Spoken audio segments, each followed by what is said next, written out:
مولوي محمد یعقوب مجاهد د ایرانی چارواکو په وړاندې نرم چلند غوره کړ. ملا یعقوب ایرانی چارواکو ته اجازه ورکړه ترڅو د هلمند سیند اوبه اندازه کړي. دا چې ملا یعقوب ولې ایرانی چارواکو ته د راتګ اجازه ورکړه؟ ایرانی چارواکي څنګه د ملا یعقوب په اجازه د هلمند سیند اوبه اندازه کوي؟ بشپړ حال را سره همدغه روانه ویډیو کې کتلی سي. سلامونه قدرمنو لیدونکو، مشال پریس یوټیوب چینل ته مو هرکلی کوم.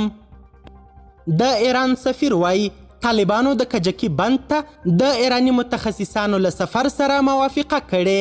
د ایران مهر خبري اژانس په کابل کې د ایران د سفیر حسن کاظمي قومي په قول وایي چې د افغانستان د طالبانو حکومت موافقه کړې چې د ایران د متخصصانو پلاوی د کجکي بند اوبه له نږدې وګوري. قومي همداراز له طالب چارواکو وغوښتل چې د هلمند سیند د اوبو په اړه د 1950 لمریز کال موافقه عملي کړي.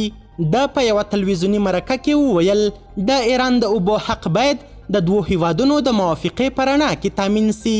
مهر خبري اژانس د ایران د کورنیو چارو وزیر وروستیو څرګندونو ته په اشارې ویلي چې که په کجکي بند کې اوبه وي باید د ایران برخه ورکړل سي، خو دا مسله باید ایران ته واضح سي. ایرانی متخصصان باور لري چې په کجکي بند کې کافي اوبه سته او که پرېښودل سي د ایران د اوبو ستونزه حل کیږي. خو د طالبانو د حکومت د بهرنیو چارو وزیر امیر خان متقي ویلي دي چې د کجکي بند اوبه کمې دي او دغه بند تل له خټو ډک سوی دی. د امیر خان متقي په وینا که دا اوبه پرېښودل سي تر ایران پورې نه رسیږي. د طالبانو حکومت تر اوسه پورې په دې اړه څه نه دي ویلي چې د کجکي بند د لیدلو لپاره د ایرانی پلاوي له سفر سره موافقه کړې ده او که نه. طالبانو مخکې پخوا ویلي وو چې ایرانی پلاوي ته به اجازه ورنه کړي چې د اوبو بند له نږدې وګوري. قدرمنو لیدونکو، د ویډیو له کتلو مو نړۍ مننه.